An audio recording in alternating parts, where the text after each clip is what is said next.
Educar para la vida es amar el mundo, las otras especies y a la naturaleza.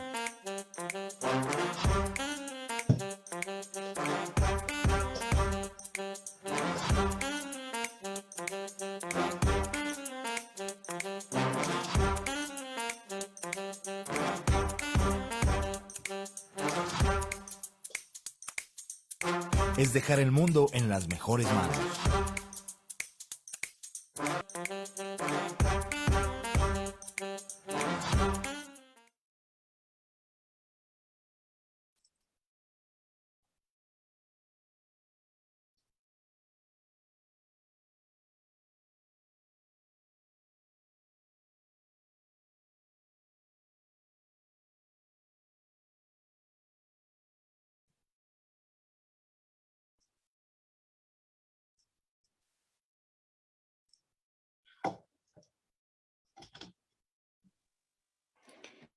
Buenas tardes, bienvenidos a todos al encuentro de Educar para la Vida.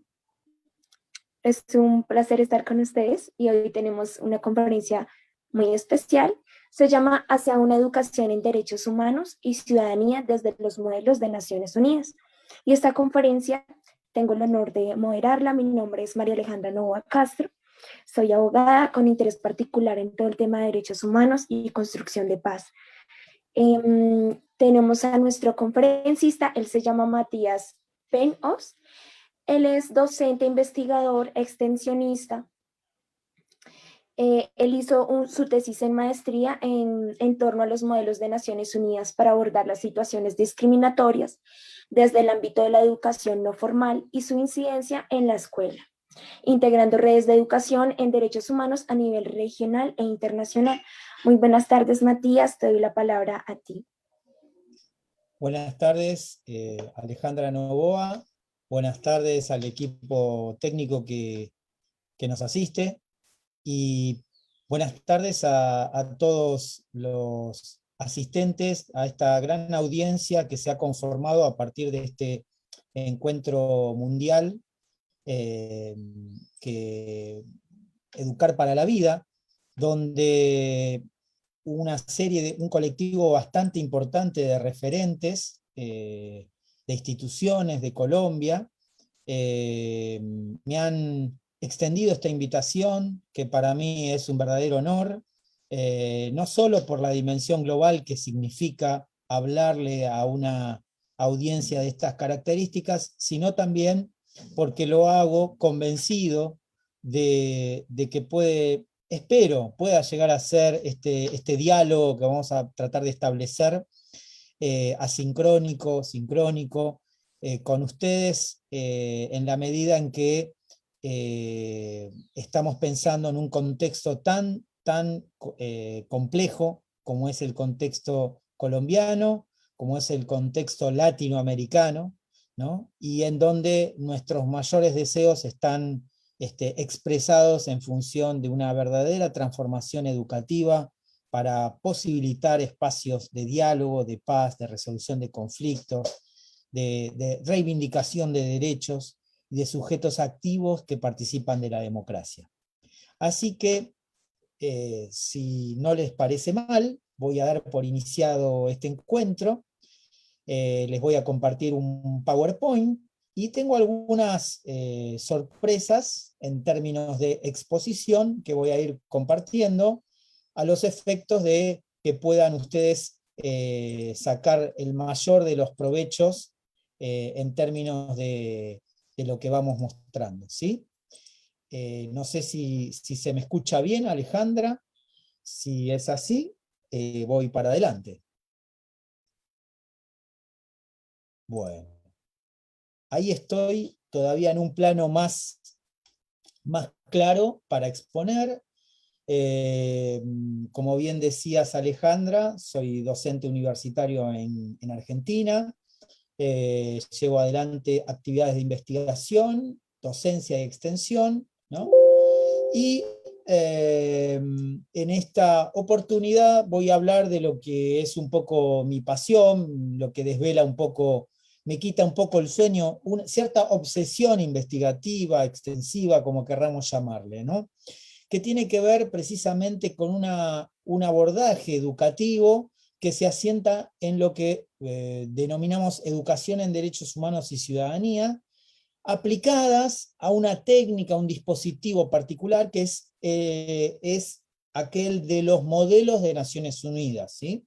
Ahora vamos a ir desarrollando de a poco, tenemos tiempo de qué estamos hablando cuando hablamos de modelos de Naciones Unidas.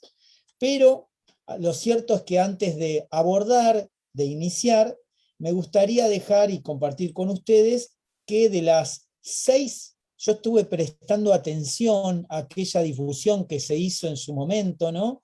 Y había una serie de preguntas, Alejandra, había una serie de preguntas, 6 preguntas puntualmente, y a mí me parece que la que mejor me representa a la hora de compartir, no sé, desde ya que no será una respuesta, pero sí una forma de establecer un vínculo con ustedes, una forma de abordar qué entendemos por una educación, ¿no? Ciudadana. Bueno, esta que subrayaba me parece que era la que más sentía que me representaba en esta conferencia que les voy a compartir, ¿no? Esta pregunta de cómo consolidar el papel de la educación en la construcción de una ciudadanía crítica y un escenario democrático que garantice los derechos humanos, el respeto por la vida, en un contexto, te decía antes, tan sensible, tan particular, que tanto nos interpela cuando hablamos de estas cosas, que digo, en el mismo momento que nosotros estamos hablando de estas cuestiones, ¿no? Se están violando, pero atravesando una serie de derechos, ¿no? Y fundamentalmente los derechos de la vida son los que están puestos en cuestión en nuestra región. Entonces, bueno, ¿qué podemos aportar desde la educación ciudadana, ¿no? Como bien dijiste vos, Alejandra, yo soy docente universitario, quiero decir, no esperen de este ilustrador algún tipo de respuestas en términos de política pública. Digo, estoy ubicado en una universidad particular, que es la Universidad Nacional de Quilmes, ubicada en lo que se llama el conurbano sur, en el anillo que rodea la gran ciudad de Buenos Aires en Argentina, donde yo siempre digo las desigualdades estallan a la vista, ¿no? Entonces digo esto para decir, hay un montón de problemas que tenemos que atravesar y precisamente no tengo por ahí las posibilidades que tiene un ministro de Educación, un funcionario público, un diplomático, digo, soy un docente. Entonces, lo que les voy a compartir en esta conferencia es una forma de aportar un grano de arena a este mar de inequidades y desigualdades, ¿no? Y violaciones de derechos, y en todo caso trataré de compartirlo desde el ámbito académico, pensando también, ¿no?, con la obligación de pensarlo desde el territorio. Entonces, en esta exposición que les voy a compartir, vamos a ir recorriendo 8 puntos, ¿no? 8 puntos que van a ir adecuando, ¿no?, lo que ha sido el camino de mi trayecto académico en la propia Universidad Nacional de Quilmes, siempre en vínculo con el territorio que nos rodea, con la comunidad que nos rodea, pero también trascendiendo estos espacios, quiero decir, vinculándonos muchas veces con organismos, con organismos de gobierno, con organismos no gubernamentales y también con organismos multilaterales, porque a pesar de nuestro humilde espacio, ¿no?, siempre hemos tratado de tejer vínculos que nos acercan a una suerte de ciudadanía global o actores de la ciudadanía global que la promueven, ¿no?, y que tratamos de acercarla desde una perspectiva local, ¿sí? Entonces, eso es lo que voy a estar desarrollando en estas diferentes etapas, capítulos que les voy a ofrecer. Entonces, arranco con la educación en derechos humanos y la ciudadanía, más que nada para entender desde dónde estoy posicionado para hablar de este enfoque, que es un enfoque que siempre decimos en voz alta, está muy en sintonía de lo que entendemos por cultura de paz, de cultura de ciudadanía, cultura en derechos humanos, ¿no? son casi diferentes abordajes que a veces tienen matices, por supuesto, ¿no? Pero más allá de esos matices, hay puntos de encuentro para decir que hay algo que los caracteriza, y que es el abordaje interdisciplinario, el abordaje holístico, integrado, ¿no? Y esto no es poca cosa en un mundo, en un campo como es el campo universitario, el campo de la ciencia, que tiende a establecer compartimientos estancos, tiende a establecer pocos diálogos, pocos vínculos. Entonces, precisamente, uno arranca para hablar de los propósitos de la educación en derechos humanos a partir de la Declaración Universal de los Derechos Humanos. Casi que este fenómeno de los derechos humanos, esta era de los derechos humanos, que arranca no hace tanto tiempo atrás, más allá de los antecedentes normativos y de la irrupción de la modernidad, porque indudablemente la noción de sujeto de derecho, de los derechos humanos, solo es posible pensarla en un sistema capitalista, burgués, con un Estado con esas características.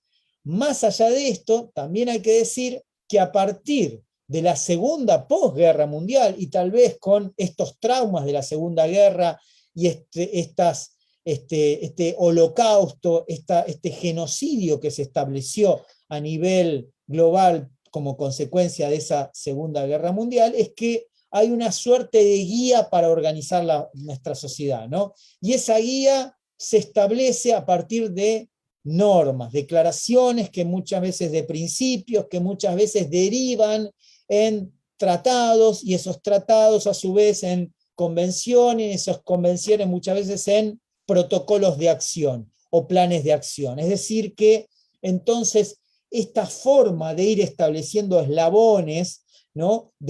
Siempre consensuados, siempre democráticos, son las bases para avanzar hacia una educación en derechos humanos, un esfuerzo sistemático en el camino a la materialización de esta utopía, ¿no?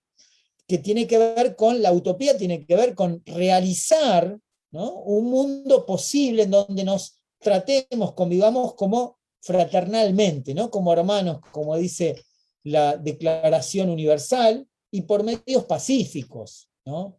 A pesar de todo el odio que muchas veces nos atraviesa, nos limita, nos avasalla, ¿no? Entonces, una primera definición de educación en derechos humanos, por ejemplo, es la que nos comparte el Instituto Interamericano de Derechos Humanos, en donde dice que la EDH es un proceso de adquisición de determinados saberes, valores, actitudes y competencias necesarias para conocer, comprender y afirmar y reivindicar los propios derechos, esto es importante, sobre la base de normas dispuestas en los distintos instrumentos internacionales en conexión con la normativa interna. Es decir, que hay como una conexión que va de lo individual a lo colectivo. Las normas, ¿no?, sociales, las normas que están consagradas constitucionalmente, pero a su vez, y eso es lo nuevo en este ámbito, lo que nos lleva a decir que es un fenómeno nuevo, que además esas normas del ámbito nacional trascienden, se ven trascendidas, porque los propios estados se comprometen, se vinculan, se autovinculan, ¿no?, obligatoriamente, ¿no?, a cumplir estándares internacionales de, por ejemplo, el derecho a la educación, ¿no?, que es uno de los derechos, ¿no?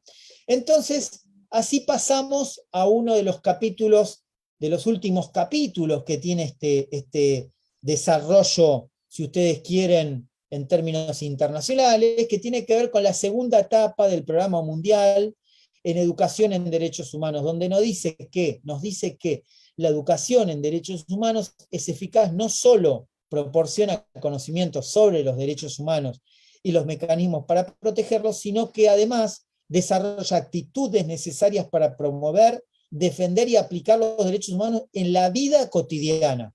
Esto es importante retenerlo. No nos quedamos en el plano internacional y global. La ciudadanía global se da también en lo local. Si no tiene sentido si no se aplica en nuestro entorno, en nuestra aula, en nuestra institución y en nuestra vida cotidiana. La educación en derechos humanos promueve actitudes y comportamientos necesarios para que se respeten los derechos humanos de todos los miembros de la sociedad. Por eso es importante promoverla, ¿no? Y aquí pasamos a la primera diapositiva que les voy a estar compartiendo, que tiene que ver con precisamente, a ver si les puedo mostrar esta diapositiva. Por lo menos la tenía abierta.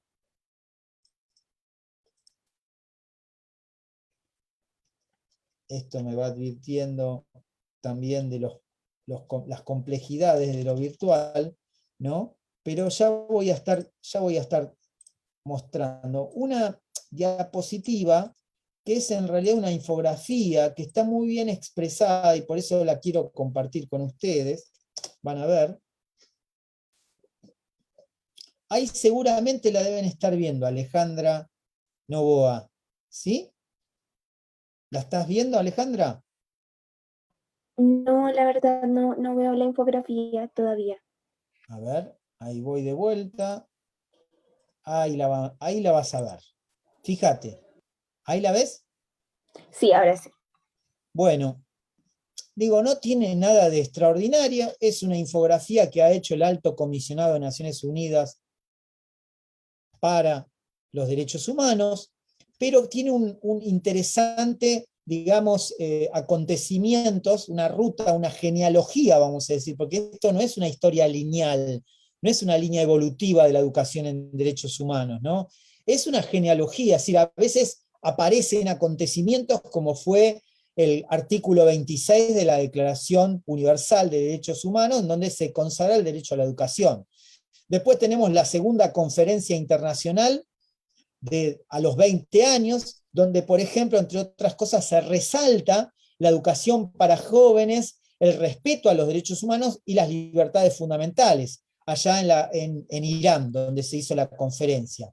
Después tenemos un tercer hito que viene de la mano de una recomendación concerniente a la educación internacional para sobreentender, cooperar y generar paz y educación en relación a los derechos humanos y las libertades fundamentales.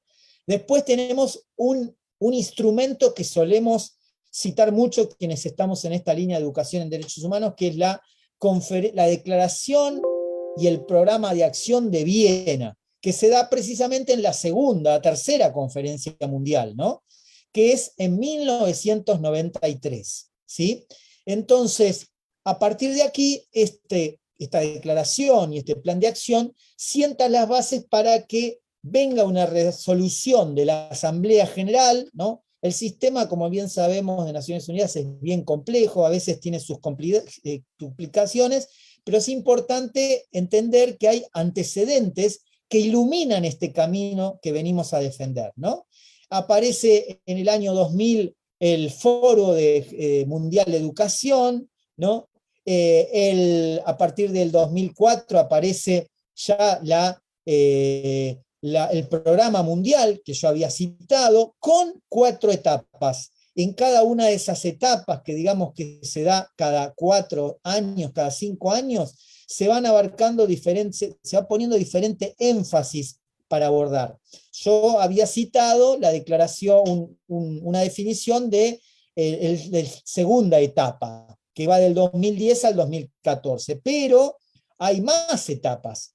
Por ejemplo, además pasan otras cosas. Por ejemplo, en el 2011 acontece la Declaración sobre Educación en Derechos Humanos y Capacitación, ¿no? Donde se hace foco en los formadores de educación en derechos humanos, y finalmente tenemos las segundas y terceras etapas, y la última, que es la última, donde se hace hincapié en el lugar de la juventud, casi que alineándonos a lo que va marcando la Agenda 2030 de educación de Objetivo de Desarrollo Sustentable, ¿no? Sostenibles. Bueno, entonces, ahora sí dejo de compartir, vuelvo a mi diapositiva, ¿no? Ahí ustedes deberían ver, sin problemas, y continúo entonces, ahí está. Continúo, decía, citando una definición, ¿no?, que a mí me parece importante, ¿no?, que es propia, donde sostengo que toda cultura y mucho más la presente está atravesada por rasgos dinámicos y cambiantes. No descubro nada en esto. Ahora, por tanto, mal se puede plantear respuestas metodológicas que reiteren viejas recetas y procedimientos que no están actualizados y a la altura de esos cambios. El desafío pasa por diseñar una práctica educativa que despierte el deseo y aliente la motivación de quien estudia. Pero atención, lo mismo cabe decir de quien orienta los contenidos en el proceso de enseñanza-aprendizaje, es decir, los docentes, las y los docentes. La motivación y el deseo de aprender también deben ser clave de lectura a la hora de seleccionar técnicas participativas. Y ahí me meto en lo propio, que es este dispositivo que les mencionaba antes, ¿no?, algo bastante abarcativo cuando hablamos de la noción de dispositivo, y que en su comienzo, su origen, hablamos de vínculo con el nivel secundario. Entonces, en esta propuesta, lo que les voy a ir mostrando es que en los orígenes uno fue pensando desde las prácticas educativas de la escuela secundaria formas para no quedarnos, para ir superando determinados problemas que casi que les diría que iban apareciendo con la misma práctica docente. Es decir, no tenían un énfasis claro en términos de investigación, porque en aquel momento uno era docente y se encontraba con determinados problemas dentro del aula. Entonces, de lo que se trataba era de, por ejemplo, trascender las prácticas discriminatorias que muchas veces acompañaban la escenografía escolar. Para esto encontrábamos que no hay diseños curriculares, prácticamente hay muy pocos diseños curriculares que se atengan a abarcar la ciudadanía global, ¿no?, y mucho menos a pensar esto que dije antes, el vínculo ciudadanía global-local, ¿no?, porque esto realmente requiere una suerte de análisis bastante complejo, que no es fácil de plantearlo en términos de desarrollo de contenido áulico, ¿no? Y también es cierto que a veces encontramos valores universales expresados en algunos contenidos. Ahora, esos contenidos no están abarcados y porque precisamente como no están aprendidos o están pensados desde una práctica educativa, aparecen como escindidos, vamos a decir, divorciados de la práctica educativa. Entonces van por un lado, ¿no?, casi que esquizofrénicamente van por un lado de lo que alientan, se reivindican determinadas nociones y valores universales, pero no se aplican o no se trabajan en el aula desde el punto de vista práctico. Entonces en esto, hoy a la mañana escuchaba en la conferencia, ¿no?, a quien reivindicaba lo que Delors reivindicaba desde la UNESCO hacia fines del siglo XX, ¿no?, esta idea de aprender a ser, entre otras cosas, ¿no?, pero no hay dudas que este aprender a ser es muy importante para promover como docentes, ¿no? Entonces hay como una suerte de diagnóstico que va por este lado, ¿no?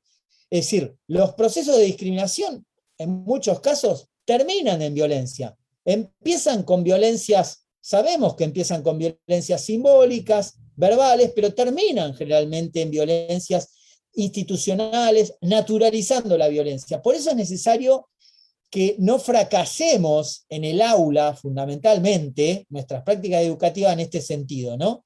Y para ello es necesario promover prácticas ciudadanas efectivas, ¿no? Entonces, en este juego de rol que les voy a compartir, lo que está en juego es tomar el lugar del otro, fíjense, tomar el lugar del otro u otra, asumiendo una política exterior de un país que se representa en el marco de la escenificación de organismos del sistema de Naciones Unidas, en sus estructuras, funciones, protocolos y procedimientos. Es decir, que estamos invitándolos y invitándoles a los docentes, estudiantes, a que asuman el papel de diplomáticos del sistema y que lo aplican en su noción más democrática, en su expresión más viva, que es los organismos del propio sistema. en su protocolarización, porque hay que decir que la diplomacia lo que hace es tratar de reducir al máximo la posibilidad de que haya conflictos violentos entre terceros, ¿no? ¿A partir de qué? Bueno, a partir de la diplomacia, a partir de la mediación, a partir de la orientación, ¿no? A partir de referentes que buscan resolver estos conflictos. Entonces, la invitación es un poco a eso, ¿no? Y ahora les voy a poner les voy a compartir un video, ¿no? En donde esto está expresado. A ver si puedo hacerlo. Voy a tratar de hacerlo lo más ágilmente posible, en donde ustedes van a poder ver más o menos de qué va, para que, en definitiva, tengan una idea de qué estamos hablando cuando decimos esto, ¿no? Ahí les voy a compartir, entonces ahora vuelvo a la presentación.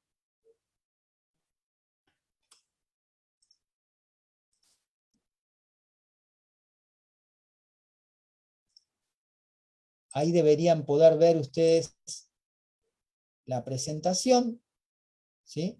Y ahí viene el video. ¿Se escucha? Sí, está bien.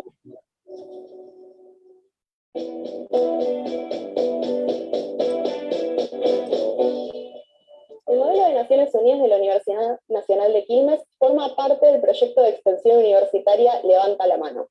Levanta la Mano es un proyecto de educación en derechos humanos donde se busca formar a los y las jóvenes en derechos humanos, en perspectiva de derechos, y además generar distintas instancias de participación donde los protagonistas sean los propios jóvenes con su voz.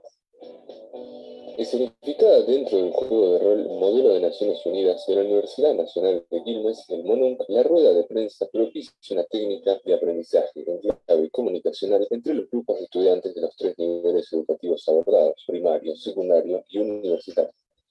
Creamos una plataforma online como para poder que las mujeres denuncien, saber también violencia de género, y también de niños los educamos bien como para que con talleres de educación sexual integral, para que estén mentalizados de que en un futuro pueden pasar y saber cómo actuar. El gobierno chino, además de reforzar las fronteras, está tomando medidas para la protección de lo que es las mujeres, el sistema de vulnerabilidad, y evitar que mujeres chinas sean víctimas de tráfico. El modelo de Naciones Unidas es un juego de rol, en donde las y los estudiantes de nivel primario, secundario y superior participan representando a un país frente a un tópico a tratar. Los y las delegadas tienen la responsabilidad de seguir los lineamientos de Naciones Unidas, velar por la paz y seguridad internacionales, respetar y garantizar los derechos humanos y cooperar entre las naciones para llegar a una igualdad. La edición 2019 se ha puesto el foco en el área de mandato de la Oficina de Naciones Unidas contra la droga y el delito, aplicando una iniciativa global que es consecuencia de la Declaración de Doha del 2015, Educación para la Justicia. Dicho programa se estructura en 2 grandes contenidos pedagógicos: la educación sobre el Estado de Derecho y el impulso de una cultura de legalidad, teniendo a las juventudes como principales protagonistas. Los hombres y mujeres tienen el mismo acceso a la educación. La educación en mi país le enseña a los hombres que ellos son mejores que las mujeres, o sea, que las mujeres son mucho más superiores que ellas. Tanto lo que nosotros podemos estudiar en la universidad y verse obligados a el hogar como reemplazo de las mujeres. El delito en sí es una consecuencia, es un efecto. Entonces, si solo se lo ataca desde la encarcelación o de otras medidas, luego de que se cometió el delito, no sirve. Porque en realidad lo que tenemos que ver es por qué las personas que cometen el delito cometen y qué acciones puede tomar nuestro Estado para evitarlo. La prevención es la verdadera manera de acabar con la criminalidad a nivel país, a nivel federal e incluso a nivel mundial. Principalmente se usa mucho en la educación pública. Se ve como prevención, principalmente. Creo que la parte para el futuro de todo, de la educación,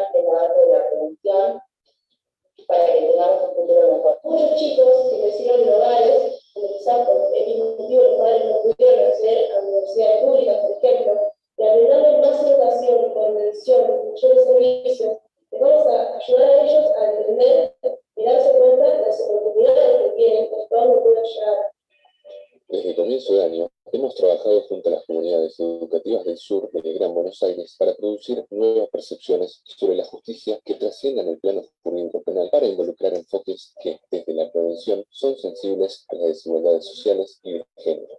En un proceso de gradual empoderamiento han sido las voces de las y los jóvenes que hemos escuchado, quienes, interactuando desde la rueda de prensa, nos han obligado a realizar discursos y prácticas que están naturalizadas y que son poco renuentes a modificarse.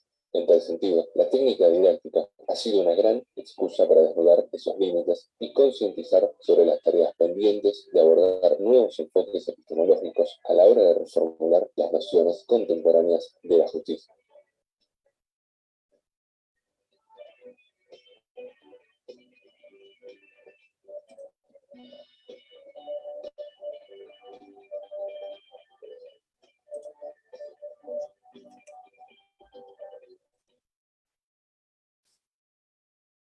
Bueno, vuelvo a mi presentación. Y digo lo siguiente, ¿no? ¿Qué es lo que, por qué de repente uno comparte, cedo la palabra en función de mostrarles esto? Creo que es la mejor forma de efectivamente de ver que hay un trabajo colectivo, no solo de una persona. En segundo lugar, creo que nos ayuda a representarnos lo que estaba enunciando anteriormente, en términos de qué significa una educación ciudadana y crítica, ¿no? Y en derechos humanos, cuando uno escucha a estos jóvenes, lo que pueden ver, además, es la intención de dar respuesta al contexto que se está atravesando. Es decir, es un tipo de educación que no se queda quieta en términos de paralizarse frente al problema, sino que más bien tiene la capacidad de ofrecer respuestas en la interacción y en la búsqueda de soluciones, ¿no? A través del consenso y muchas veces la búsqueda investigativa y original de cada uno de los estudiantes que debe investigar. Entonces, en esta línea, como puede verse, esto es un video relativamente reciente, sin embargo nuestros proyectos datan del año 2006, el primer modelo ha sido en el año 2006, entonces ustedes se pueden imaginar que hay todo un trabajo, una puesta en escena que ha ido tomando diferentes dimensiones. En un origen, como dije antes, el problema estaba focalizado más bien en las prácticas discriminatorias.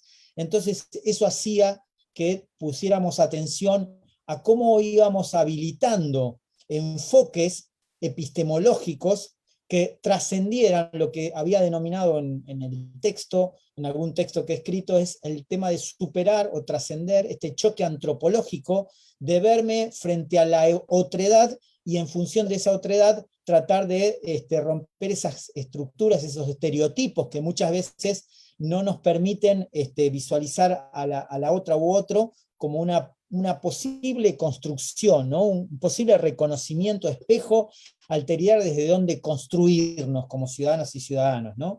Y acá lo que está en juego es ni más ni menos lo que decía antes, el carácter transformador de la práctica política. Por eso yo enuncio la idea de el derecho a vivenciar el espacio intersubjetivo. En otras palabras, esto de que cuando estamos en sociedad o en comunidad o frente a un grupo público, ¿no? Lo que decía Hannah Arendt en La condición humana, la posibilidad de trascender, de volver a nacer en términos de ciudadanía y efectivamente, ¿no?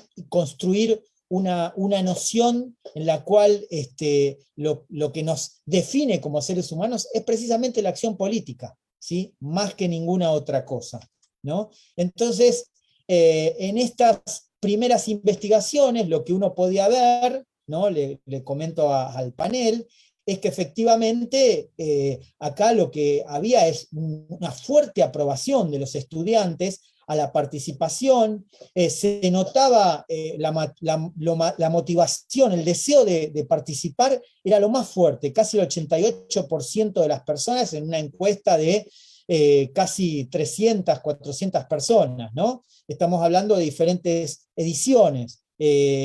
al mismo tiempo, esto de ver cómo si había sido productivo, muy productivo en términos de educación, ¿no? En términos de si había aportado, había revelado algún tipo de aporte enriquecedor, y también aquí se veía un alto, 396 casos, un alto porcentaje de aprobación a esta cuestión, ¿no? Altísimo. Y a la pregunta de si se volvería a participar o no, 6 de cada 10 estudiantes nos terminaban respondiendo, ¿no?, que efectivamente volverían a participar, lo cual hay que decir algo, este es un espacio de educación no formal, es decir, los estudiantes participan y no obtienen una contraprestación académica, quiero decir, a nadie se le pone más nota por participar. Y esto no es algo menor, porque hay que decir que el sistema educativo está construido en función de una noción de evaluar rendimientos académicos. Y los rendimientos académicos se miden en términos no de experiencias interdisciplinarias o intergeneracionales, estudiantes de diferentes niveles, se miden en términos del aula. Entonces, sacar al aula a un estudiante y llevarlo a otro lugar, bueno, eso ya requiere de una suerte de dispositivo, instancia, que supera largamente la posibilidad de evaluarlo en términos del aula, ¿no? Entonces, es importante esto, porque lo que se está premiando, se está reconociendo, es una participación que va mucho más allá, trasciende la mera nota o el mero contenido, medición del contenido. Entonces, bueno, después aparecen definiciones de carácter más cualitativo, no quiero aburrir, quiero avanzar, pero sí lo que se ve es, primero, la intención de reconocer esta práctica que casi que no es un juego, digo, a pesar de que es un juego de rol, los propios actores no lo reconocen, como que se está poniendo en juego algo de la realidad misma, ¿no? Luego, definiciones en términos de la capacidad de arbitrar organización y consecuencias en la comunidad internamente, digo, habilitar liderazgos que aparecen en el juego y que después se trasladan al aula o al espacio de la comunidad educativa. Y también, ¿por qué no?, conformar, ¿no?, asociaciones, grupos que persiguen objetivos en común, lo cual es algo muy interesante, ¿no? Esto es algo también que aparece en los testimonios. Por último, las definiciones de carreras. Quiero decir, acá muchas veces se definen ni más ni menos que carreras, estudiantes que se terminan convenciendo, y no porque nadie esté promoviendo ese convencimiento, sino porque es la propia socialización, la propia convocatoria a un espacio en donde hay investigación y hay posibilidad de interactuar con otros estudiantes, en donde hay certezas, y la certeza pasa por saber que sí, efectivamente, a mí me gusta hacer esto, yo opto por esto, y esta certeza está, si ustedes quieren, madurando, se está precipitando en un momento de la vida en el cual el nivel secundario muchas veces distrae por lo que fuere, por la adolescencia, por el nivel educativo secundario, que todos sabemos que es complicado, ¿no?, a veces avanzar, la rutina no suele ayudar y promover este tipo de decisiones responsables, ¿no? Entonces, hoy a la mañana decían una educación libre y responsable, y se citaba declaraciones de la UNESCO, ¿no? O la misma carta constitutiva de la UNESCO. Y efectivamente, acá hay decisiones libres y responsables, después le decimos crítica, que tienen que ver con el tema de educación en derechos humanos, y es la base, ¿no? Y por último, la influencia. Es posible que se elija otra carrera, pero hay algo, una semilla que se dejó instalada. ¿Cuál es?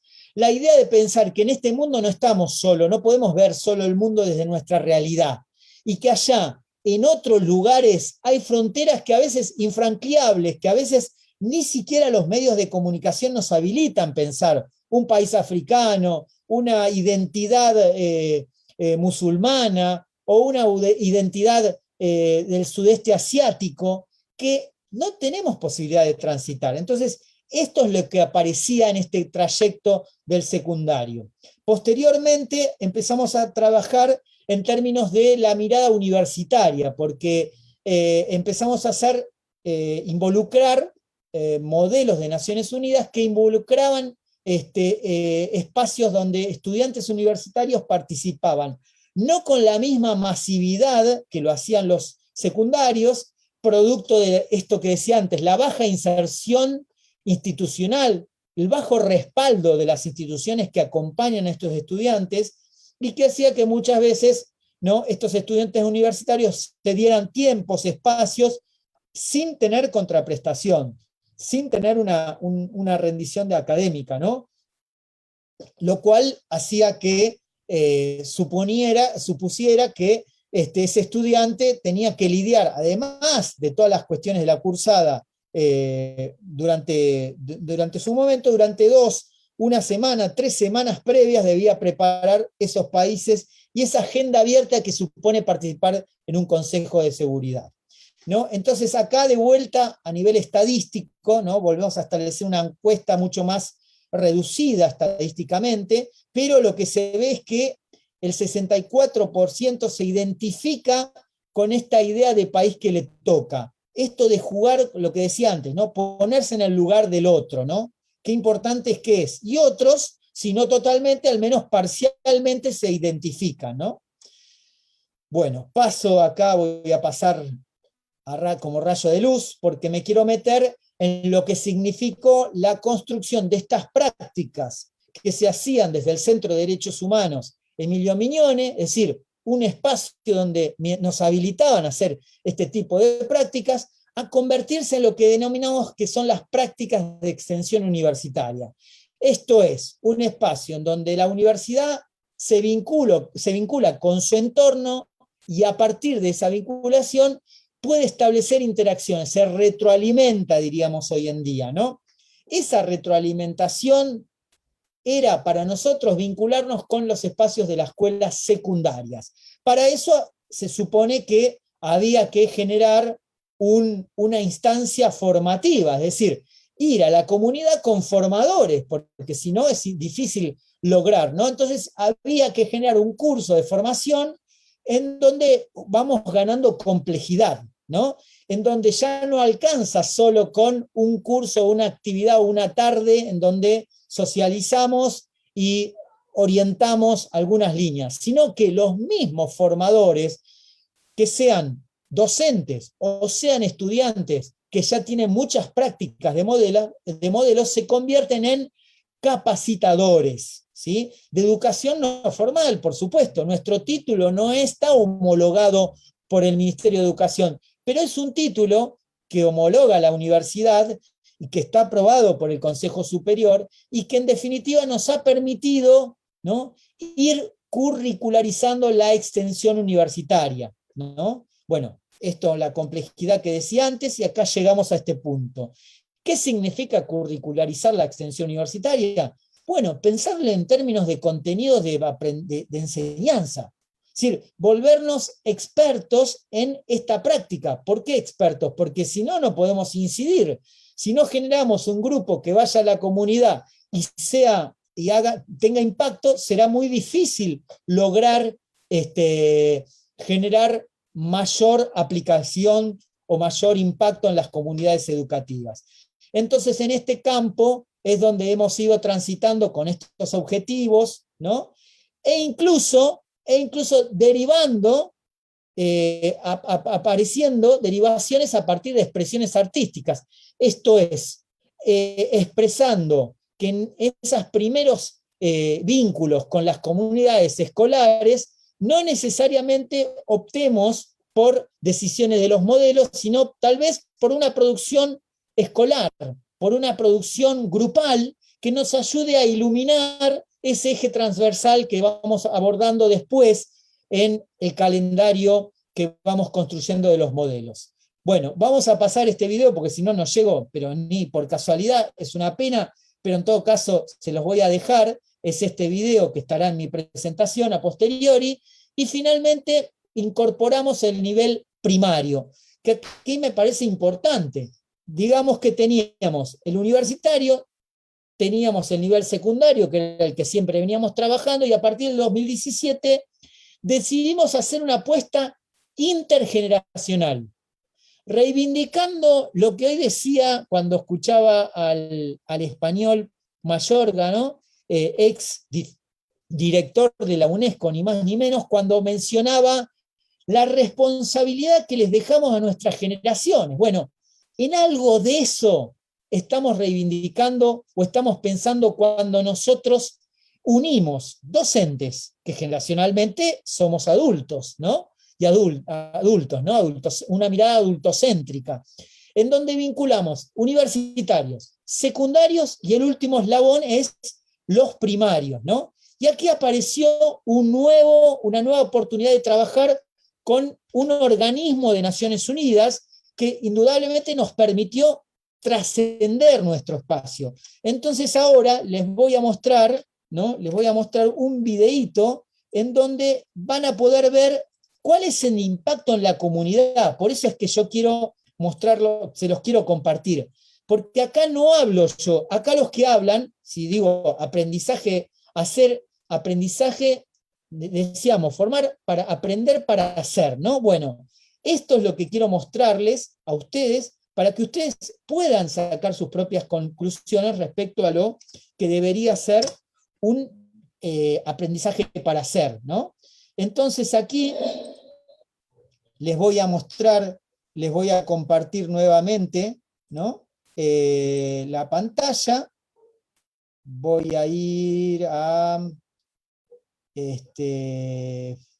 aquí. Ahí deberían ver ya el poder ver el video, ¿no? ¿Se ve? Sí se ve. Bien.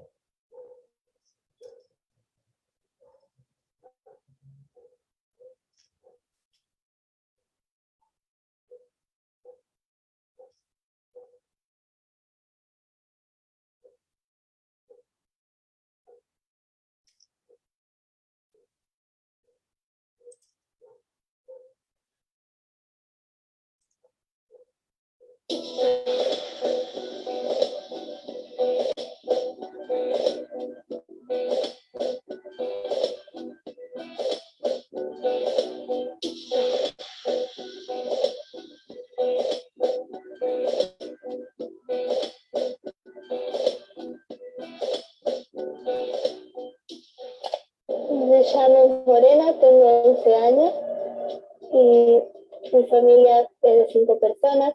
Me llamo Ignacio Nicolás Esquivel, tengo 10 años.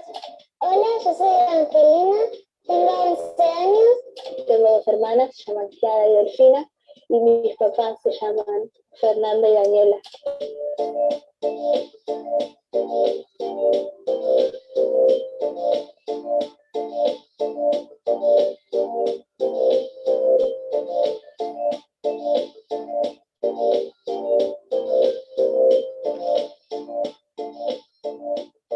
Trabajamos con la metodología de ABP, que es aprendizaje basados en proyectos.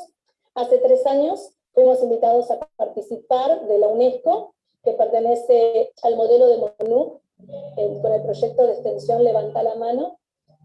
A través de ellos nos llegó el juego interactivo llamado Chuca rompe el silencio, el cual lo trabajamos actualmente en la escuela. Conocí Chuca gracias a que la maestra nos informó sobre el proyecto que se hacía en la universidad y comenzamos a jugar entre todos los que íbamos ahí. Morena es muy callada, ella era una nena que siempre en la pieza, era una nena que nunca hablaba. Nosotros le decíamos una cosa y ella decía, bueno mamá, está bien, quedaba todo ahí. Chuca lo conocí cuando la señora María nos pidió jugar como tarea para casa. Ella es cero social, no era de tener amistades, le costaba socializarse con sus compañeritos. Chuca es una chica de 11 años que en su mente lucha contra la violencia. Lo jugué y me gustó, y ahí después la señora nos pidió que haga un poco de qué se trata. Al final creo que no es muy sangrienta ni violenta y me ayuda a prevenir cosas que ni me imagino. Te enseña a cómo defenderte y puede hacer cuando te están como, estás sufriendo bullying.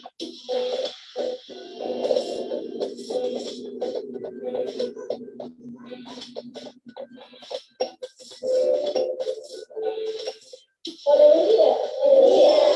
Nosotros estamos trabajando con un juego que se llama Chuga. ¿Qué más?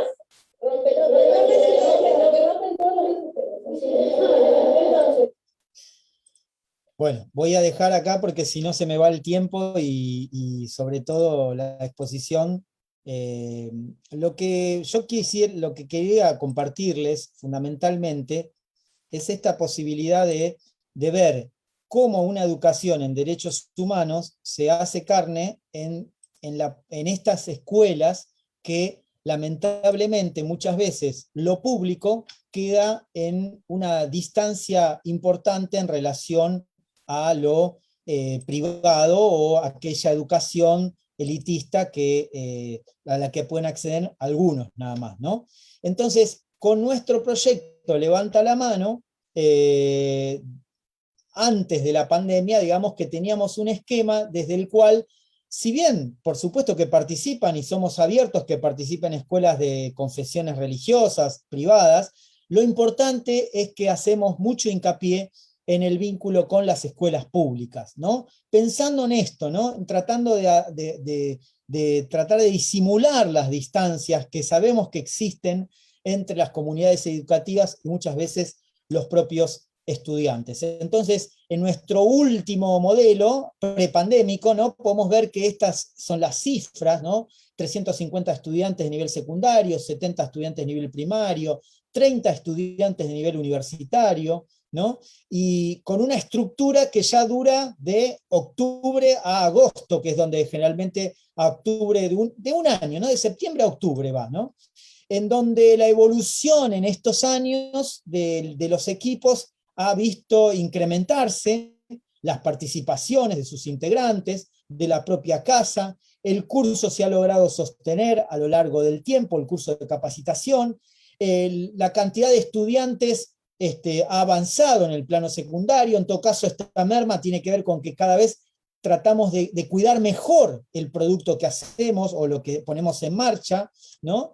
Y en escuelas, como les decía antes, que fíjense, acá no se ve la distancia, prácticamente escuelas públicas igual que las privadas, lo cual habla bien de que estamos tratando de atenernos a este principio de hacer accesible, disponible la educación, el derecho a la educación, desde un lugar que no nos toca, desde un lugar secundario como es una universidad, no somos el Estado, ¿no? A eso me refiero. Entonces, en este esfuerzo, ¿no? Concatenado, ¿no? Lo que se puede ver es que a partir de estos últimos años, estos últimos 2 años, ¿no? Aparece la necesidad de investigar, de producir conocimiento. ¿Para qué? Bueno, para sensibilizar muchas veces a los que son funcionarios públicos y que están al frente de las políticas educativas, para perfeccionar el vínculo entre el docente y el estudiante y cómo insertar mejor esta propuesta, esta práctica educativa, ¿no? Desde espacios no formales para llevarlas también al aula. Y en ese sentido hemos logrado establecer o compartir el año pasado un congreso ya en modalidad virtual, ¿no? Donde han participado, se ha debatido a lo largo de las 2 jornadas, diferentes actores, desde los académicos hasta la sociedad civil.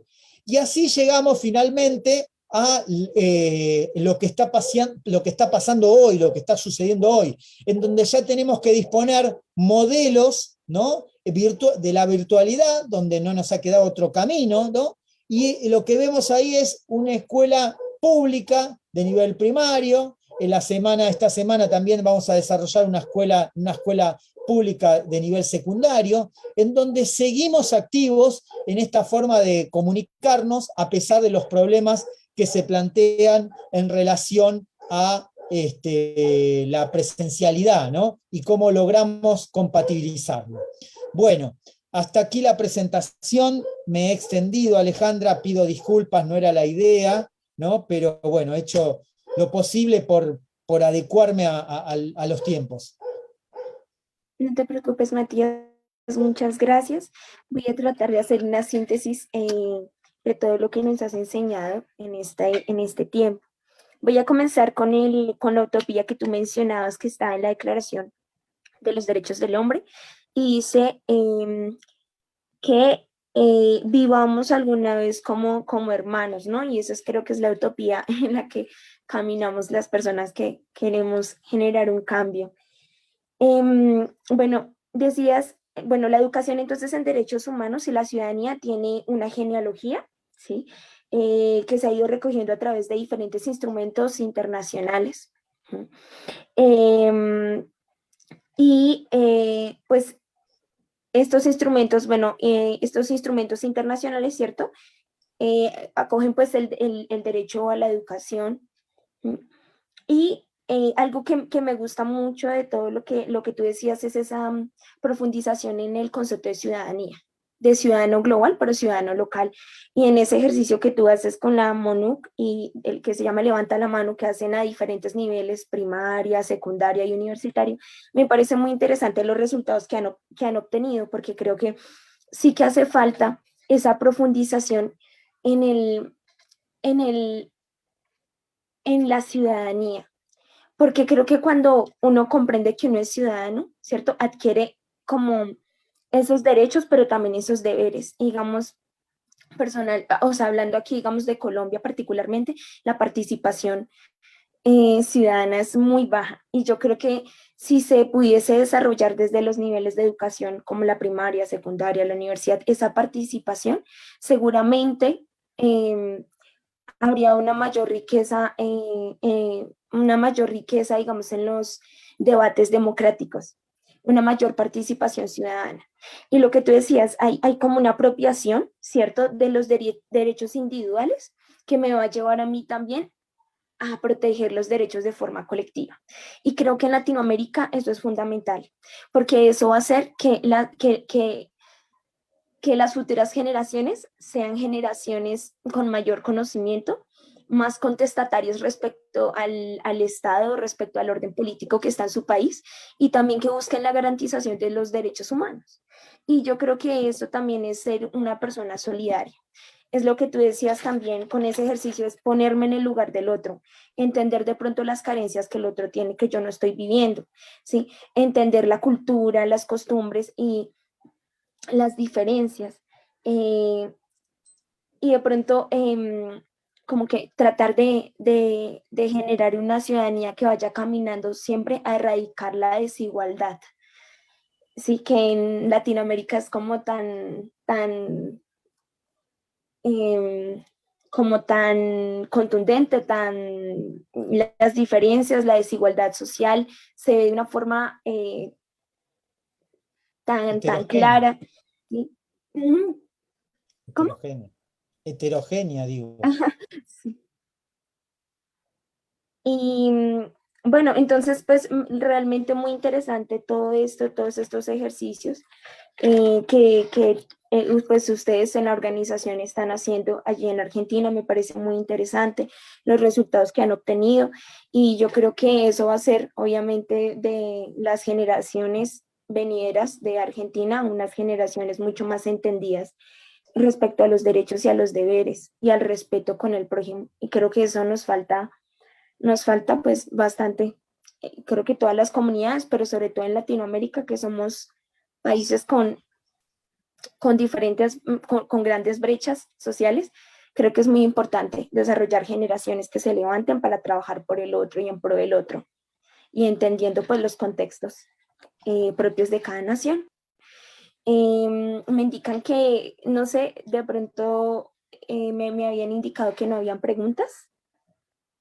Yo lo que Entonces, quisiera agregar solo una cosa en relación a ese resumen que me compartías. Es cierto que en este vínculo entre nosotros como individuos y nuestros estados hay una necesidad de avanzar hacia un proyecto colectivo compartido. Pero en realidad a mí me parece que es el propio sistema de Naciones Unidas quien también debe promover esta educación ciudadana. Yo creo que hay algo que no se alcanza a ver, a cristalizar más allá de las buenas intenciones, y tiene que ver con que no hay un énfasis de la educación ciudadana concreto en cada territorio, ¿no? Porque es cierto, digo, tenemos una cantidad importantísima de instrumentos normativos y de muchas veces muchos organismos que están radicados, pero falta lo territorial.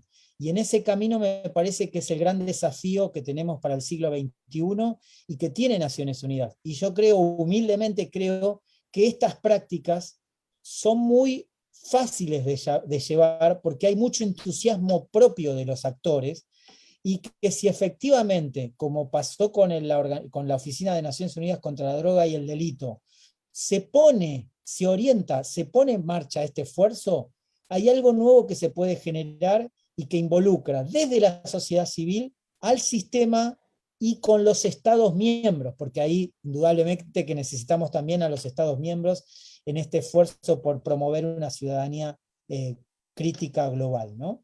Así que, bueno, eso me gustaría agregarlo en ese camino de la educación ciudadana crítica, local, global, pero falta esa inserción, que tal vez sea el punto de contacto desde donde pensamos los derechos humanos a partir de la segunda posguerra mundial, ¿no? Bueno, gracias Matías por compartirnos este tiempo, tus conocimientos, tu análisis. Muchísimas gracias, gracias a todos los que nos escucharon y sigan en contacto con el Encuentro Educar para la Vida.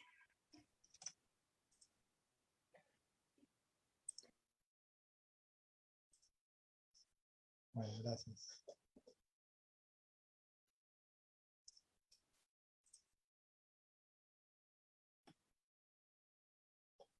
El planeta podría estar considerado una emergencia humanitaria. Las tensiones producidas por el cambio climático, el hambre, las guerras y la pandemia muestran que sus efectos negativos y las soluciones son desiguales. A partir de esta problemática, nace el Educar para la Vida, un evento virtual del 2 al 12 de noviembre. Contaremos con más de 50 conferencistas de diferentes lugares del mundo. Los invitamos a inscribirse a nuestra conferencia y a seguirnos en nuestras redes sociales @educarparalavida en Instagram y @educarparalavida 2021 en Facebook. Visita nuestra página web educarparalavida.co. Gracias. Estén bien, hasta luego.